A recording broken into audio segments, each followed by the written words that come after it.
The daily ಬ್ರೀಫ್ನ ಇವತ್ತಿನ ಎಪಿಸೋಡಲ್ಲಿ 3 ವಿಷಯಗಳ ಬಗ್ಗೆ ನಾನು ನಿಮ್ಮ ಜೊತೆ ಮಾತಾಡ್ತೀನಿ. ಮೊದಲನೇದಾಗಿ HUL ಸ್ಕಿನ್ ಕೇರ್ ಬಿಸ್ನೆಸ್ ಅಲ್ಲಿ ಒಂದು ದೊಡ್ಡ ಕಂಪನಿಯನ್ನು ಕೊಂಡ್ಕೊಂಡು ಪವರ್ನ ಜಾಸ್ತಿ ಮಾಡ್ಕೊಂಡಿದೆ. ಇದಾದ್ಮೇಲೆ US AI ಚಿಪ್ಸ್ನ ಮಾರಾಟದ ಮೇಲೆ ಕಂಟ್ರೋಲ್ ಜಾಸ್ತಿ ಮಾಡ್ತಿದೆಯಂತೆ. ಇದರಿಂದ ಜಗತ್ತಿನ ಟೆಕ್ ಮಾರ್ಕೆಟ್ಗೆ ಖಂಡಿತವಾಗ್ಲೂ ತೊಂದರೆ ಆಗುತ್ತೆ. ಆಮೇಲೆ ಇಂಡಿಯಾದ ಪ್ರೀ IPO ಮಾರ್ಕೆಟ್ ಬೆಳೀತಿದೆ. ಇನ್ವೆಸ್ಟರ್ಸ್ ದೊಡ್ಡ IPOಗಳಿಗಾಗಿ ಕಾಯ್ತಿದ್ದಾರೆ. ಇದ್ರ ಬಗ್ಗೆ ನಾವಿವತ್ತು ಡಿಸ್ಕಸ್ ಮಾಡೋಣ. ನಿಮ್ಮೆಲ್ಲರಿಗೂ ಜಿರೋದ ಮಾರುಕಟ್ಟೆಯ ದ ಡೈಲಿ ಬ್ರೀಫ್ಗೆ ಸ್ವಾಗತ. ಇಲ್ಲಿ ಹಣಕಾಸಿನ ವಿಷಯ ಆಗಿರ್ಬೋದು ಹಾಗೂ ಫೈನಾನ್ಷಿಯಲ್ ಮಾರುಕಟ್ಟೆಯಲ್ಲಿ ನಡೆಯುವಂತಹ ದೊಡ್ಡ ದೊಡ್ಡ ವಿಷಯಗಳ ಬಗ್ಗೆ ನಾನು ನಿಮ್ಮ ಹತ್ರ ಡಿಸ್ಕಸ್ ಮಾಡ್ತೀನಿ. ಇವತ್ತು ಜನವರಿ 23 ಥರ್ಸ್ಡೇ. ನಾನು ನಿಮ್ಮ ಹೋಸ್ಟ್ ಚಂದನಾ ಗೌಡ. ನೀವು ನಮ್ಮ ಕಾರ್ಯಕ್ರಮವನ್ನ ಕೇಳಬೇಕು ಅಂತ ಅನ್ಕೊಂಡಿದ್ರೆ ಆಪಲ್ ಮತ್ತೆ ಸ್ಪಾಟಿಫೈ ಪಾಡ್ಕಾಸ್ಟ್ ಅಲ್ಲಿ ಕೇಳಬಹುದು. ನೀವೇನಾದ್ರೂ ಓದುವ ವ್ಯಕ್ತಿ ಆಗಿದ್ದೀರಾ ಅಂತಂದ್ರೆ ಇಮೇಲ್ ನ್ಯೂಸ್ ಲೆಟರ್ಸ್ಗೆ ಸಬ್ಸ್ಕ್ರೈಬ್ ಮಾಡಿ. ಒಂದು ವಿಷಯ ನೆನಪಿರ್ಲಿ, ಯಾವುದೇ ರೀತಿಯಾದಂತಹ ಸ್ಪ್ಯಾಮ್ ಮಾಡ್ತಿಲ್ಲ. ಪ್ರತಿಯೊಂದು ಲಿಂಕ್ ಸಹ ಕಮೆಂಟ್ ಸೆಕ್ಷನ್ ಅಲ್ಲಿ ಅವೈಲೇಬಲ್ ಇದೆ. ಬನ್ನಿ ಇವತ್ತಿನ ಅಪ್ಡೇಟ್ಸ್ ಅನ್ನ ನೋಡ್ಕೊಂಡ್ ಬರೋಣ. HUL ಮಿನಿಮಲಿಸ್ಟ್ ನ ಕೊಂಡ್ಕೊಂಡಿದೆ. ಇತ್ತೀಚೆಗೆ ಹಿಂದೂಸ್ತಾನ್ ಯೂನಿಲಿವರ್ HUL ಅಂತ ಏನ್ ಹೇಳ್ತೀವಿ ಅಲ್ವಾ, ಅವರ ಒಂದು ಕ್ವಾರ್ಟರ್ಲಿ ರಿಸಲ್ಟ್ಸ್ ರಿಲೀಸ್ ಮಾಡಿದ್ರು. ಅದರಲ್ಲಿ ಗೊತ್ತಾಗಿದ್ದ ವಿಷಯ ಏನ್ ಗೊತ್ತಾ, ಅವರು ಮಿನಿಮಲಿಸ್ಟ್ ಅಂತ ಒಂದು ಸ್ಕಿನ್ ಕೇರ್ ಬ್ರ್ಯಾಂಡ್ ನ ಕೊಂಡ್ಕೊಳ್ತಿದ್ದಾರೆ. ಇದು ಪೂರ್ತಿ ಕ್ಯಾಶ್ ಡೀಲ್ ನಲ್ಲಿ ಆಗ್ತಿದೆ. HUL 2955 ಕೋಟಿ ರೂಪಾಯಿ ಕೊಡ್ತಿದೆ. ಇದರಿಂದ ಇದು ಇಂಡಿಯಾದಲ್ಲಿ ಡೈರೆಕ್ಟ್ ಟು ಕನ್ಸ್ಯೂಮರ್ D2C ಅಂತ ಏನ್ ಹೇಳ್ತೀವಿ ಗೊತ್ತಾ, ಈ ಬ್ರ್ಯಾಂಡ್ಸ್ ನಲ್ಲಿ ಅತಿ ದೊಡ್ಡ ಡೀಲ್ ಆಗಿದೆ ಗೊತ್ತಾ. ಮಿನಿಮಲಿಸ್ಟ್ ಒಂದು ಹೊಸ ಕಂಪನಿ. ಅದು ಸ್ಕಿನ್ ಕೇರ್ ಪ್ರಾಡಕ್ಟ್ಸ್ ನ ಆನ್ಲೈನ್ ನಲ್ಲಿ ಸೇಲ್ ಮಾಡಿ ಬೇಗ ಬೆಳೆದಿದೆ. ಈ ಬ್ರ್ಯಾಂಡ್ ಕೇವಲ 8 ತಿಂಗಳಲ್ಲಿ 100 ಕೋಟಿ ರೂಪಾಯಿ ರೆವಿನ್ಯೂ ಅನ್ನು ಕೂಡ ಮಾಡ್ಕೊಂಡಿದೆ. ಮತ್ತು ಶುರು ಮಾಡಿದಾಗಿಂದನೂ ಕೂಡ ಇದು ಪ್ರಾಫಿಟ್ ಅಲ್ಲೇ ನಡೀತಿದೆ ಅಂತ ಹೇಳ್ಬೋದು. ಈಗ HUL ಇಂಡಿಯಾದ ದೊಡ್ಡ FMCG ಜಾಯಿಂಟ್ಸ್ ಅಲ್ಲಿ ಒಂದು. ಅವರು 90.5% ಬ್ರ್ಯಾಂಡ್ ನ ಓನ್ ಮಾಡ್ತಾ ಇದ್ದಾರೆ. ಇನ್ನು 9.5% ಫೌಂಡರ್ಸ್ ಇಂದ 2 ವರ್ಷದಲ್ಲಿ ಕೊಂಡ್ಕೊಳ್ತಾರೆ. ಇದು ಯಾಕೆ ದೊಡ್ಡ ನ್ಯೂಸ್ ಅಂತ ತಿಳ್ಕೊಳ್ಳೋದಕ್ಕೆ ನಾವು ಇಂಡಿಯಾದ ಸ್ಕಿನ್ ಕೇರ್ ಮಾರ್ಕೆಟ್ ಬಗ್ಗೆ ಸ್ವಲ್ಪ ತಿಳ್ಕೊಳ್ಬೇಕು. ನೋಡಿ, ಇಂಡಿಯಾದಲ್ಲಿ ಸ್ಕಿನ್ ಕೇರ್ ಅಂತ ಹೇಳಿದ್ರೆ ಪಾಂಡ್ಸ್ ಮತ್ತೆ ವ್ಯಾಸ್ಲಿನ್ ತರ ಬ್ರ್ಯಾಂಡ್ಸ್ ಜಾಸ್ತಿ ಫೇಮಸ್ ಇತ್ತು. ಈ ಬ್ರ್ಯಾಂಡ್ಸ್ ನ HUL ಓನ್ ಮಾಡ್ತಿದೆ ಅಂತಾನೆ ಹೇಳ್ಬೋದು. ಈ ಬ್ರ್ಯಾಂಡ್ಸ್ಗೆ ಸ್ಕಿನ್ಗೆ ಮಾಯ್ಶ್ಚರ್ ಕೊಡ್ತೀವಿ, ಸ್ಕಿನ್ ನ ಫೇರ್ ಮಾಡ್ತೀವಿ ಅಂತ ಹೇಳ್ತಾ ಇದ್ರು. ಪ್ರಾಬ್ಲಮ್ ಏನಂದ್ರೆ ಜನರು ಅವರ ಸ್ಕಿನ್ ಟೈಪ್ಗೆ ಮತ್ತೆ ರಿಕ್ವೈರ್ಮೆಂಟ್ಸ್ಗೆ ಸೂಟ್ ಆಗೋ ಪ್ರಾಡಕ್ಟ್ಸ್ ನ ಹುಡುಕ್ಬೇಕಿತ್ತು.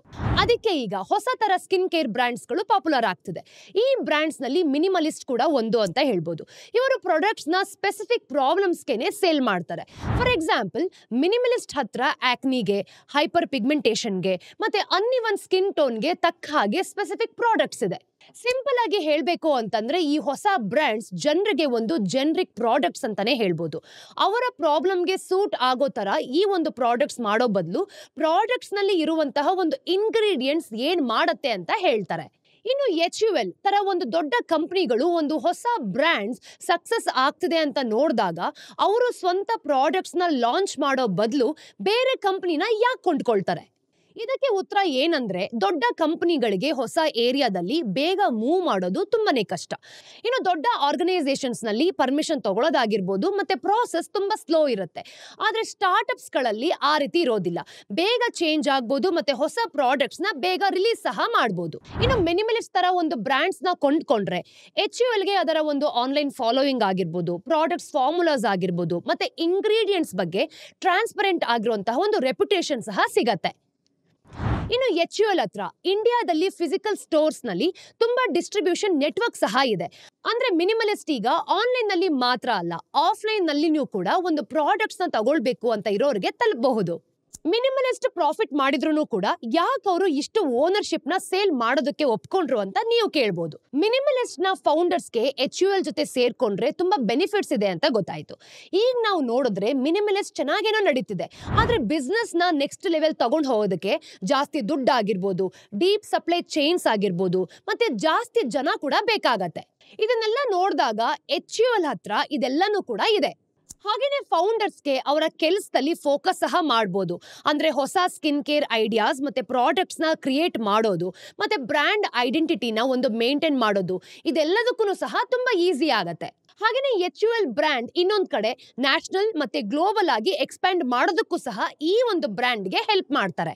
ಇನ್ನು ಆಕ್ವಿಸಿಷನ್ ಅಮೌಂಟ್ ನಾವು ನೋಡಿದ್ವಿ ಅಂತಂದ್ರೆ 2,955 ಕೋಟಿ ರೂಪಾಯಿ ಈ ಒಂದು ಡೀಲ್ ನಲ್ಲಿ ಒಂದು ಮೇನ್ ಪಾರ್ಟ್ ಆಗಿದೆ. ಅಂದ್ರೆ HUL ನ ರಿಸೋರ್ಸಸ್ ಏನಿದೆ ಅಲ್ವಾ, ಇದು ಮಿನಿಮಲಿಸ್ಟ್ ನ ಒಂದು ಬೆಳವಣಿಗೆಗೂ ಕೂಡ ಸಹಾಯ ಮಾಡುತ್ತೆ. ಈ ಡೀಲ್ ಇಂದ ಇನ್ನೊಂದು ವಿಷಯ ಗೊತ್ತಾಗೋದು ಏನು ಅಂತಂದ್ರೆ, ಈ ತುಂಬಾ ದೊಡ್ಡ FMCG ಕಂಪನಿಗಳು ಆನ್ಲೈನ್ ಫಸ್ಟ್ ಬ್ರಾಂಡ್ಸ್ ನ ಕೊಂಡ್ಕೊಳ್ತಿದ್ದಾರೆ ಅಂತ. ಕಳೆದ ಕೆಲವು ವರ್ಷಗಳಲ್ಲಿ ನಾವು ನೋಡಿದಾಗ ಮಾರಿಕೋ ಆಗಿರ್ಬೋದು ಮತ್ತೆ ಬಿಯೋಡೋ ಆಗಿರ್ಬೋದು, ಅಂದ್ರೆ ಇದು ಮೆನ್ಸ್ ಗ್ರೂಮಿಂಗ್ ಬ್ರ್ಯಾಂಡ್ ಅಂತ ಹೇಳ್ಬೋದು, ಇದನ್ನ ಕೊಂಡ್ಕೊಂಡಿದ್ರು. ಮತ್ತೆ ಒಂದು ಗುಡ್ ಗ್ಲಾಮ್ ಗ್ರೂಪ್ ಮತ್ತೆ ದ ಮಾಮ್ಸ್ ಕಂಪನಿ ಅನ್ನೋ ಒಂದು ಪ್ರೀಮಿಯಂ ಬ್ರ್ಯಾಂಡ್ ಕೂಡ ಇವರು ಕೊಂಡ್ಕೊಂಡಿದ್ರು. ಇದರಲ್ಲಿ ನಮಗೆ ಗೊತ್ತಾಗುವಂತ ಐಡಿಯಾ ಒಂದೇ, ಹೊಸ ಬ್ರ್ಯಾಂಡ್ ನ ಶುರು ಮಾಡೋ ಬದಲು ದೊಡ್ಡ ಕಂಪನಿಗಳು ಏನ್ ಮಾಡುತ್ತೆ ಅಂತಂದ್ರೆ ಆಲ್ರೆಡಿ ಡಿಜಿಟಲ್ ಮಾರ್ಕೆಟ್ ನಲ್ಲಿ ಇರುವಂತಹ ಬ್ರ್ಯಾಂಡ್ ಗಳನ್ನ ಕೊಂಡ್ಕೊಳ್ತಾರೆ. ಇನ್ನು HUL ಮಿನಿಮಲಿಸ್ಟ್ ಬ್ರ್ಯಾಂಡ್ ನ ಕೊಂಡ್ಕೊಂಡಾದ್ಮೇಲೆ ಏನ್ ಮಾಡುತ್ತೆ ಅಂತ ನಾವು ನೋಡೋದಕ್ಕೆ ತುಂಬಾ ಇಂಟ್ರೆಸ್ಟಿಂಗ್ ಆಗಿರುತ್ತೆ ನೋಡಿ. ಇನ್ನು ಮಿನಿಮಲಿಸ್ಟ್ ನ ಕೊಂಡ್ಕೊಳ್ಳೋದ್ರಿಂದ HUL ಗೆ ಮಾಸ್ಟೀಜ್ ಸೆಗ್ಮೆಂಟ್ ಅಂದ್ರೆ ಒಂದು ಮಾಸ್ ಮಾರ್ಕೆಟ್ ಮತ್ತೆ ಪ್ರೆಸ್ಟೀಜ್ ಪ್ರಾಡಕ್ಟ್ಸ್ ನಲ್ಲಿ ತುಂಬಾ ಪವರ್ ಜಾಸ್ತಿ ಆಗತ್ತೆ. ಇದು ಒಂದು ಇಂಪಾರ್ಟೆಂಟ್ ಮೂಮೆಂಟ್ ಅಂತಾನೆ ಹೇಳ್ಬೋದು. ಯಾಕೆ ಅಂದ್ರೆ ದೊಡ್ಡ ಕಂಪನಿಗಳು ಹಳೆ ಸ್ಟ್ರಾಟಜಿನ ಫಾಲೋ ಮಾಡದೆ ಕಸ್ಟಮರ್ಸ್ ಏನ್ ಇಷ್ಟಪಡ್ತಾರೆ ಅಂತ ನೋಡ್ತಾ ಇದ್ರೆ, ಸಣ್ಣ ಬ್ರ್ಯಾಂಡ್ಸ್ ಪ್ರಾಫಿಟ್ ಮಾಡಿದ್ರು ಕೂಡ HUL ತರ ಒಂದು ದೊಡ್ಡ ಕಂಪನಿಗಳು ಸಪೋರ್ಟ್ ಇಂದ ಜಾಸ್ತಿ ಬೆಳಿಬಹುದು. ಇನ್ಮೇಲೆ ಈ ತರಹದ ಡೀಲ್ಸ್ ಕೂಡ ಜಾಸ್ತಿ ಆಗ್ಬೋದು. ಅದು ಅಲ್ಲದೆ ಇಂಡಿಯಾದಲ್ಲಿ ಡೈರೆಕ್ಟ್ ಟು ಕನ್ಸ್ಯೂಮರ್ ಇಂಡಸ್ಟ್ರಿ ಅಂತ ನಾವ್ ಏನ್ ಕರಿತೀವಿ ಗೊತ್ತಾ, ಈ ಒಂದು ಇಂಡಸ್ಟ್ರಿ ಕಂಪ್ಲೀಟ್ಲಿ ಚೇಂಜ್ ಮಾಡ್ಬೋದು ಗೊತ್ತಾ. ಈಗ ನಾವು ಮುಂದಿನ ಸ್ಟೋರಿಯಲ್ಲಿ ಅಮೆರಿಕದಲ್ಲಿ AI ಯಾವ ರೀತಿ ಚೇಂಜ್ ಆಗ್ತಿದೆ ಅಂತ ತಿಳ್ಕೊಳ್ಳೋಣ. ನೋಡಿ, ಒಂದಿನ ಬೆಳಿಗ್ಗೆ ಎದ್ದು ನೋಡಿದ್ರೆ ಒಂದು ದೊಡ್ಡ ದೇಶ ಜಗತ್ತಿನಲ್ಲೇ ಅಡ್ವಾನ್ಸ್ಡ್ ಆರ್ಟಿಫಿಷಿಯಲ್ ಇಂಟೆಲಿಜೆನ್ಸ್ ಅಂದ್ರೆ AI ಟೆಕ್ನಾಲಜಿ ಅಂತ ನಾವ್ ಏನ್ ಕರಿತೀವಿ ಅಲ್ವಾ, ಯಾರು ಯೂಸ್ ಮಾಡಬೇಕು ಅಂತ ರೂಲ್ಸ್ ಅನ್ನ ಮಾಡತ್ತೆ. ಆ ರೂಲ್ಸ್ ಇಂದ ಯಾವ ದೇಶಕ್ಕೆ ಪವರ್ಫುಲ್ ಕಂಪ್ಯೂಟರ್ ಚಿಪ್ಸ್ ಮತ್ತೆ ಹೊಸ AI ಸಿಸ್ಟಮ್ ಸಿಗುತ್ತೆ ಮತ್ತೆ ಯಾವ ದೇಶಗಳಿಗೆ ಅದು ಸಿಗೋದು ಕಷ್ಟ ಆಗತ್ತೆ ಅಂತ ಡಿಸೈಡ್ ಮಾಡತ್ತೆ. ಇದು US ಮಾಡಿರೋ ಹೊಸ ರೂಲ್ಸ್ ಇದ್ದ ಹಾಗೇನೆ ಅಂತ ಹೇಳ್ಬೋದು. ಇದ್ರ ಬಗ್ಗೆ ತಿಳ್ಕೊಳ್ಳೋಕೆ ಫಸ್ಟ್ ನಾವು ಹಿಂದಕ್ಕೆ ಹೋಗಿ ನೋಡ್ಬೇಕಾಗತ್ತೆ. ಕಳೆದ ಕೆಲವು ವರ್ಷಗಳಿಂದ ನಾವು ನೋಡಿದ್ರೆ US government top level AI technology ಯಾರಿಗೆಲ್ಲ ಕೊಡಬೇಕು ಅಂತ ಕಂಟ್ರೋಲ್ ಮಾಡೋದಕ್ಕೆ ಟ್ರೈ ಮಾಡ್ತಿದೆ. ಈ ಕಂಟ್ರೋಲ್ಸ್ ಕಂಪ್ಯೂಟರ್ ಚಿಪ್ಸ್ ಮೇಲಿರೋ ಒಂದು ರೆಗ್ಯುಲೇಷನ್ಸ್ ಇಂದ ಬರುತ್ತೆ ಅಂತಾನೆ ಹೇಳ್ಬೋದು. ಇದಕ್ಕೆ ಕಾರಣ ಏನ್ ಗೊತ್ತಾ, ಅಡ್ವಾನ್ಸ್ ಚಿಪ್ಸ್ ಅಂತ ಏನ್ ಕರಿತೀವಿ ಅಂದ್ರೆ AI ಮಾಡೆಲ್ಸ್ ನ ಟ್ರೈನ್ ಮಾಡೋದಕ್ಕೆ ತುಂಬಾನೇ ಇಂಪಾರ್ಟೆಂಟ್. ಅದಕ್ಕೆ ಅವರು ಸಿಗ್ಲಿಲ್ಲ ಅಂತಂದ್ರೆ ನೀವು ಹೊಸ AI ಟೂಲ್ಸ್ ನ ಮಾಡೋದಕ್ಕೆ ಖಂಡಿತವಾಗ್ಲೂ ಸಾಧ್ಯ ಆಗಲ್ಲ. ಇದರಲ್ಲಿ ಮೇನ್ ವಿಷಯ ಏನು ಅಂದ್ರೆ, ಚೈನಾ ತರ ಅಮೆರಿಕದ ವಿರೋಧಿ ದೇಶಗಳಿಗೆ ಚಿಪ್ಸ್ ಸಿಗೋದು ತುಂಬಾನೇ ಕಷ್ಟ ಆಗ್ಬೇಕು. ಆದ್ರೆ ಜೋ ಬೈಡನ್ ಆಫೀಸ್ ಇಂದ ಹೊರಗೆ ಹೋಗೋಕ್ಕಿಂತ ಮುಂಚೆ ರೂಲ್ಸ್ ನ ಆಡ್ ಮಾಡಿದ್ದಾರೆ. ಇದು ಹಿಂದೆ ಇದ್ದ ರೂಲ್ಸ್ ಗಿಂತ ಜಾಸ್ತಿ ಇದೆ ಅಂತಾನೆ ಹೇಳ್ಬೋದು. ತುಂಬಾ ಜನರ ಪ್ರಕಾರ ಅಮೆರಿಕ AI ನಲ್ಲಿ ಮುಂದೆ ಇರಬೇಕು ಮತ್ತೆ ಬೇರೆ ದೇಶಗಳು ಅವ್ರ ಜೊತೆ ಪೈಪೋಟಿ ಮಾಡಬಾರ್ದು ಅನ್ನೋ ಒಂದು ಉದ್ದೇಶ ಇದು ಅಂತ ಹೇಳ್ಬೋದು. ಈ ಹೊಸ ರೂಲ್ಸ್ಗೆ ಡಿಫ್ಯೂಷನ್ ಫ್ರೇಮ್ ವರ್ಕ್ ಅಂತ ಕರೀತಾರೆ. ಅವರು ಜಗತ್ತಿನ 3 ಗ್ರೂಪ್ಸ್ ಆಗಿ ಡಿವೈಡ್ ಮಾಡಿದ್ದಾರೆ ಅಂತ ಹೇಳ್ಬೋದು. ಒಂದು ಗ್ರೂಪ್ ನಲ್ಲಿ ಔಟ್ಕಾಸ್ಟ್ ಅಂದ್ರೆ ಚೈನಾ ಮತ್ತೆ ರಷ್ಯಾ ತರಹದ ವಿರೋಧಿ ದೇಶಗಳಿದೆ. ಅಂದ್ರೆ ಅಮೆರಿಕ ಅವ್ರಿಗೆ ಅಡ್ವಾನ್ಸ್ಡ್ ಚಿಪ್ಸ್ ಅಥವಾ AI ಟೂಲ್ಸ್ ಅನ್ನ ಕೊಡೋದೇ ಇಲ್ಲ. ಇನ್ನೊಂದು ಗ್ರೂಪ್ ನಲ್ಲಿ 18 ದೇಶಗಳಿವೆ. ಇವು ಅಮೆರಿಕದ ಫ್ರೆಂಡ್ಸ್ ಅಥವಾ AI ಸಪ್ಲೈ ಚೈನ್ಸ್ಗೆ ತುಂಬಾ ಇಂಪಾರ್ಟೆಂಟ್ ಆಗಿರೋ ದೇಶಗಳು ಅಂತ ಹೇಳ್ಬೋದು. ಈ ದೇಶಗಳಿಗೆ ಏನ್ ಬೇಕೋ ಅದು ಖಂಡಿತವಾಗ್ಲೂ ಸಿಗತ್ತೆ. ಇನ್ನು ಮೂರನೇ ಗ್ರೂಪ್ ಅಲ್ಲಿ ನಾವು ನೋಡಿದಾಗ ಇಂಡಿಯಾ ಸೇರಿದಂತೆ 100 ದೇಶಗಳಿವೆ. ಅವ್ರಿಗೆ ಸ್ಟ್ರಿಕ್ಟ್ ಕೋಟಾಸ್ ಮತ್ತೆ ಕಷ್ಟಪಡ್ತಿರೋ ಪೇಪರ್ ವರ್ಕ್ ಮಾಡ್ಲೇಬೇಕಾಗತ್ತೆ. ಈ 3 ಗ್ರೂಪ್ ನಲ್ಲಿರೋ ದೇಶಗಳಿಗೆ AI ಇಂಡಸ್ಟ್ರಿ ಸುತ್ತ ಒಂದು ದೊಡ್ಡ ಬೇಲಿ ಹಾಕ್ದಂಗೆ ಗೊತ್ತಾ. ಅವರು ಅಡ್ವಾನ್ಸ್ ಚಿಪ್ಸ್ ನ ತಗೊಳ್ಬಹುದು, ಆದ್ರೆ ಲಿಮಿಟೆಡ್ ಕೆಪಾಸಿಟಿ ವರೆಗೂ ಮಾತ್ರ. ಜಾಸ್ತಿ ಏನಾದ್ರೂ ಬೇಕು ಅಂತಂದ್ರೆ US ಅಥಾರಿಟೀಸ್ ಹತ್ರ ಲೈಸೆನ್ಸ್ ಅನ್ನ ತಗೊಳ್ಬೇಕಾಗತ್ತೆ. ಅಮೆರಿಕನ್ ಕಂಪನಿಗಳಿಗೆ ಒಂದು ಲೈಸೆನ್ಸ್ ಇರುತ್ತೆ, ಅದರಿಂದ ಅವರು ಏನ್ ಬೇಕಾದ್ರೂ ಸಹ ಮಾಡಬಹುದು. ಆದ್ರೆ ಬೇರೆ ದೇಶದ ಕಂಪನಿಗಳಿಗೆ ಸ್ಪೆಷಲ್ ಟ್ರೀಟ್ಮೆಂಟ್ ಇರೋದಿಲ್ಲ. ನೋಡಿ, ಇವರೆಲ್ಲರನ್ನೂ ಕೂಡ ಒಂದು ಚಿಕ್ಕ ಲೈಸೆನ್ಸ್ಗೆ ಅಪ್ಲೈ ಮಾಡಬೇಕು ಅಂದ್ರೂ ಕೂಡ ತುಂಬಾ ಕಂಡೀಷನ್ಸ್ ಇರುತ್ತೆ. ಅವರು ಅಮೆರಿಕನ್ ರೆಗ್ಯುಲೇಟರ್ಸ್ಗೆ ಮತ್ತೆ ಅವರ ಆಕ್ಟಿವಿಟೀಸ್ ಬಗ್ಗೆನೂ ಕೂಡ ಅಪ್ಡೇಟ್ ಕೊಡ್ತಿರ್ಬೇಕು. ಈ ಲೈಸೆನ್ಸ್ ಅಂದ್ರೆ ಏನು ಅಂತ ನೋಡೋಣ. ನೋಡಿ, ಅದಿಲ್ಲ ಅಂತಂದ್ರೆ ಮಧ್ಯದಲ್ಲಿರೋ ಗ್ರೂಪ್ ನಲ್ಲಿರೋ ದೇಶಗಳು 26.9 ಮಿಲಿಯನ್ TPP ವರೆಗೆ ಮಾತ್ರ ಚಿಪ್ಸ್ ಗಳನ್ನ ಕೊಳ್ಬಹುದು. ಇದು ಕಂಪ್ಯೂಟಿಂಗ್ ಪವರ್ ನ ಲೆಕ್ಕ ಅಂತಾನೆ ಹೇಳ್ಬೋದು. ಹಾಗೇನೆ 1700 NVIDIA H100 ಅಂತ ಏನ್ ಹೇಳ್ತೀವಿ, ಇದರ ಒಂದು ಚಿಪ್ಸ್ ಗೆ ಸಮ ಅಂತಾನು ಕೂಡ ನಾವು ಹೇಳ್ಬೋದು. ಇದು ಒಂದು ಚಿಕ್ಕ AI ಪ್ರಾಜೆಕ್ಟ್ ಗೆ ಸಾಕಾಗತ್ತೆ. ಆದ್ರೆ ದೊಡ್ಡ ಕಂಪನಿಗಳು ಯೂಸ್ ಮಾಡೋ ಅಷ್ಟು ಚಿಪ್ಸ್ ಖಂಡಿತವಾಗ್ಲೂ ಸಿಗಲ್ಲ. ಅದಕ್ಕೆ ಜಾಸ್ತಿ ಬೇಕಿದ್ರೆ ಅವರು US bureau of industry and security, BIS ಅಂತ ಏನ್ ಕರಿತೀವಿ ಅಲ್ವಾ, ಇದರಿಂದ ಸ್ಪೆಷಲ್ ಲೈಸೆನ್ಸ್ ನ ತಗೊಳ್ಬೇಕಾಗತ್ತೆ. ಮತ್ತೆ ಚಿಪ್ಸ್ ನ ಏನ್ ಮಾಡ್ತಾರೆ ಅಂತ ಡೀಟೇಲ್ಡ್ ಇನ್ಫಾರ್ಮೇಶನ್ ಸಹ ಕೊಡ್ಬೇಕು. ಅಷ್ಟೇ ಅಲ್ಲದೆ ಅವರು ಎಲ್ಲಾ ರೂಲ್ಸ್ ನ ಫಾಲೋ ಮಾಡಬೇಕು. ಲೈಸೆನ್ಸ್ ಸಿಗುತ್ತೆ ಅಂತ ಗ್ಯಾರಂಟಿನೂ ಕೂಡ ಇಲ್ಲ. ಮತ್ತೆ ಸಿಕ್ಕಿದ್ರೂ ಕೂಡ ಕ್ವಾರ್ಟರ್ಲಿ ಲಿಮಿಟ್ಸ್ ಇರತ್ತೆ ಗೊತ್ತಾ. ಇದು ಟೆಕ್ನಿಕಲ್ ಆಗಿ ಕಂಡ್ರೂ ಕೂಡ ನಿಧಾನವಾಗಿ ನೋಡಿದ್ರೆ ಅರ್ಥ ಆಗುತ್ತೆ. ಒಂದು AI ಮಾಡೆಲ್ ಅಂತ ಅಂದ್ರೆ ಒಂದು ದೊಡ್ಡ ಡಿಜಿಟಲ್ ಬ್ರೈನ್. ಇದಕ್ಕೆ ಎಲ್ಲಾ ಹೇಳಿಕೊಡೋದಕ್ಕೆ ಪವರ್ಫುಲ್ ಕಂಪ್ಯೂಟರ್ಸ್ ಬೇಕಾಗತ್ತೆ.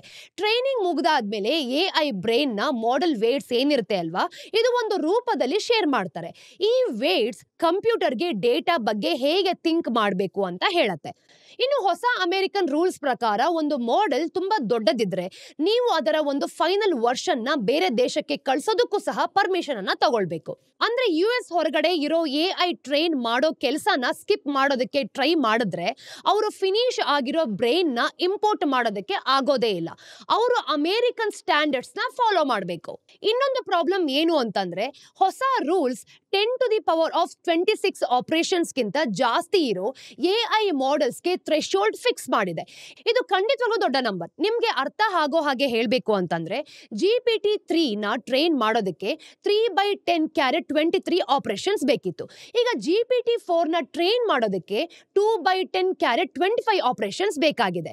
ಇದ್ರ ಮೇಲೆ ಇರುವಂತಹ AI ಮಾಡೆಲ್ಸ್ಗೆ ಪರ್ಮಿಷನ್ಸ್ ನ ಖಂಡಿತವಾಗ್ಲೂ ತಗೊಳ್ಬೇಕಾಗತ್ತೆ. ಇದರಿಂದ ಇಂಡಿಯಾ ತರದ ದೇಶಗಳಿಗೆ ಏನ್ ಪ್ರಾಬ್ಲಮ್ ಆಗತ್ತೆ ನೋಡಿ. ಈಗ ಇಂಡಿಯಾದಲ್ಲಿ ಅಷ್ಟು ದೊಡ್ಡ ಕಂಪನಿಗಳು ಖಂಡಿತವಾಗ್ಲೂ ಇಲ್ಲ. ಅದಕ್ಕೆ ಈಗ ಇದು ಅಷ್ಟು ದೊಡ್ಡ ವಿಷಯ ಅಲ್ಲ ಅಂತ ಅನ್ಸ್ಬೋದು. ಆದ್ರೆ ಫ್ಯೂಚರ್ ನಲ್ಲಿ ಇಂಡಿಯನ್ ಕಂಪನಿಗಳು ದೊಡ್ಡ ಸ್ಕೇಲ್ ನಲ್ಲಿ ಏನಾದ್ರೂ ಮಾಡಕ್ ಹೋದ್ರೆ ಈ ರೂಲ್ಸ್ ಇಂದ ತೊಂದರೆ ಆಗ್ಬೋದು. ಅಮೆರಿಕನ್ ಕಂಪನಿಗಳಿಗೆ ಇರೋ ಒಂದು ಫ್ರೀಡಮ್ ಇಂಡಿಯನ್ ಕಂಪನಿಗಳಿಗೆ ಖಂಡಿತವಾಗ್ಲೂ ಇರೋದಿಲ್ಲ. ಈ ಒಂದು ಕಂಟ್ರೋಲ್ಸ್ ಪೊಲಿಟಿಕಲ್ ಟೂಲ್ಸ್ ಕೂಡ ಆಗ್ಬೋದು. US already AI chip restrictions ನ ಯೂಸ್ ಮಾಡಿ ಬೇರೆ ದೇಶಗಳು ಚೈನಾ ಜೊತೆ ಇರುವಂತಹ ಒಂದು ಟೈಸ್ ನ ಕಮ್ಮಿ ಮಾಡೋದಕ್ಕೆ ಟ್ರೈ ಮಾಡ್ತಿದೆ. ಕಳೆದ ವರ್ಷ UAI ಬೆಸ್ಟ್ AI ಕಂಪನಿ G42ಗೆ ಎನ್ವಿಡಿಯಾ ಚಿಪ್ಸ್ ತಗೊಳ್ಳೋದಕ್ಕೆ ಪರ್ಮಿಷನ್ ಸಿಗ್ಲಿಲ್ಲ. ಯಾಕೆ ಅಂದ್ರೆ ಅವರು ಚೈನಾದಿಂದ ಬಿಟ್ಟು ಮೈಕ್ರೋಸಾಫ್ಟ್ ಜೊತೆ ಪಾರ್ಟ್ನರ್ ಆಗೋವರೆಗೂ ಕೂಡ ಈ ರೂಲ್ಸ್ ಇಂದ US ಯಾರಿಗೆಲ್ಲ AI ಯೂಸ್ ಮಾಡೋದಕ್ಕೆ ಕೊಡಬೇಕು, ಯಾರಿಗೆ ಕೊಡಬಾರ್ದು ಅಂತ ಡಿಸೈಡ್ ಮಾಡತ್ತೆ. ಇನ್ನು ಈ ಅಡ್ವಾಂಟೇಜ್ ಇಂದ US AI ಚಿಪ್ಸ್ ನ ಬಿಟ್ಟು ಬೇರೆ ಟೆಕ್ನಾಲಜಿ ಡೆವಲಪ್ಮೆಂಟ್ ನು ಕೂಡ ಕಂಟ್ರೋಲ್ ಮಾಡಬಹುದು. ಕೆಲವರು ಈ ಸಿಸ್ಟಮ್ ನಿಂದ ತೊಂದರೆ ಆಗ್ಬೋದು ಅಂತ ಹೇಳ್ತಾರೆ. ಇಂಡಿಯಾದ ಹಳೆ ಲೈಸೆನ್ಸ್ ರಾಜ್ ತರ ಇರುತ್ತೆ ಅಂತಾನೂ ಕೂಡ ಹೇಳ್ತಿದ್ದಾರೆ. ಆಗ ಗವರ್ನಮೆಂಟ್ ತುಂಬಾ ರೂಲ್ಸ್ ಮಾಡ್ತಿದ್ರಿಂದ ಬಿಸ್ನೆಸ್ ನ ಮಾಡೋದಕ್ಕೆ ತುಂಬಾ ಕಷ್ಟ ಆಗ್ತಿತ್ತು. ಜಾಸ್ತಿ ರೆಗ್ಯುಲೇಷನ್ಸ್ ಇಂದ ಈ ಒಂದು ಡಿಲೇ ಸಹ ಆಗ್ಬೋದು. ಮತ್ತೆ ಇನೋವೇಷನ್ ಸಹ ಕಮ್ಮಿ ಆಗ್ಬೋದು. ಎನ್ವಿಡಿಯಾ ಮತ್ತೆ ಒರಾಕಲ್ಸ್ ತರದ ಕಂಪನಿಗಳು ಈ ಹೊಸ ರೂಲ್ಸ್ ಅನ್ನ ಕ್ರಿಟಿಸೈಸ್ ಮಾಡ್ತಿದ್ದಾರೆ. ಎನ್ವಿಡಿಯಾ ಇದು ಸರಿ ಇಲ್ಲ ಅಂತ ಖಂಡಿತವಾಗ್ಲೂ ಹೇಳ್ತಿದ್ದಾರೆ. ಮತ್ತೆ ಇದು ಜಗತ್ತಿನಾದ್ಯಂತ ಇನೋವೇಷನ್ಸ್ಗೆ ತೊಂದರೆ ಮಾಡುತ್ತೆ ಅಂತಾನೂ ಕೂಡ ಇವ್ರು ಹೇಳಿದ್ದಾರೆ ಗೊತ್ತಾ. ಒರಾಕಲ್ಸ್ ಇದು ಗವರ್ನಮೆಂಟ್ ಇಂದ ಬಂದಿರೋ ಕೆಟ್ಟ ಐಡಿಯಾ ಅಂತಾನೂ ಹೇಳಿದ್ದಾರೆ. US ಮತ್ತೆ ಚೈನಾ ನಡುವೆ ಇರುವಂತಹ ಕಾಂಪಿಟೇಷನ್ ಜಾಸ್ತಿ ಆಗ್ತಿರೋದ್ರಿಂದ ಅಮೆರಿಕ ಈ ರೂಲ್ಸ್ ಗಳನ್ನ ತುಂಬಾ ಅಪ್ಡೇಟ್ ಮಾಡ್ತಿದೆ. ಇದರಿಂದ ಎಲ್ರಿಗೂ ಸಹ AI ದುಬಾರಿ ಆಗ್ಬೋದು ಅಂತ ಅನಲಿಸ್ಟ್ ಗಳು ಹೇಳ್ತಿದ್ದಾರೆ. ಇನ್ನೊಂದು ವಿಷಯ ಏನು ಅಂದ್ರೆ ಅಮೆರಿಕ ಓಪನ್ ಮಾರ್ಕೆಟ್ಸ್ ಮತ್ತೆ ಫ್ರೀ ಟ್ರೇಡ್ ನ ಸಪೋರ್ಟ್ ಮಾಡ್ತಾ ಇತ್ತು. ಈಗ ಅದು ಕಂಟ್ರೋಲ್ಡ್ ಎಕನಾಮಿ ತರ ರೂಲ್ಸ್ ಮಾಡ್ತಿದೆ. ಇದರಿಂದ AI ನಲ್ಲಿ ಯಾರು ಮುಂದೆ ಬರಬೇಕು ಅಂತ US ಡಿಸೈಡ್ ಮಾಡತ್ತೆ. ಇನ್ನು ಡೊನಾಲ್ಡ್ ಟ್ರಂಪ್ ಈ ರೂಲ್ಸ್ ನ ಚೇಂಜ್ ಮಾಡಬಹುದು ಅಂತ ಕೆಲವರೇನೋ ಹೇಳ್ತಿದ್ದಾರೆ. ಅವರ ಅಡ್ಮಿನಿಸ್ಟ್ರೇಷನ್ ಇದನ್ನ ಹೇಗೆ ಹ್ಯಾಂಡಲ್ ಮಾಡುತ್ತೆ ಅಂತ ಯಾರಿಗೂ ಸಹ ಗೊತ್ತಿಲ್ಲ.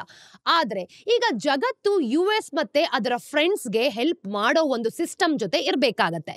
ಆರ್ಟಿಫಿಷಿಯಲ್ ಇಂಟೆಲಿಜೆನ್ಸ್ ಫೈನಾನ್ಸ್ ಮತ್ತೆ ಹೆಲ್ತ್ ಕೇರ್ ಇಂದ ಹಿಡಿದು ಎಜುಕೇಶನ್ ಮತ್ತೆ ನ್ಯಾಷನಲ್ ಸೆಕ್ಯೂರಿಟಿವರೆಗೂ ಕೂಡ ಎಲ್ಲದಕ್ಕೂ ಇಂಪಾರ್ಟೆಂಟ್ ಆಗ್ತಿದೆ ಅಂತಾನೆ ಹೇಳ್ಬೋದು. ಈಗ ಮುಂದಿನ ಸ್ಟೋರಿಯಲ್ಲಿ ಪ್ರೀ IPO ಮಾರ್ಕೆಟ್ ಬಗ್ಗೆ ಮಾತಾಡೋಣ.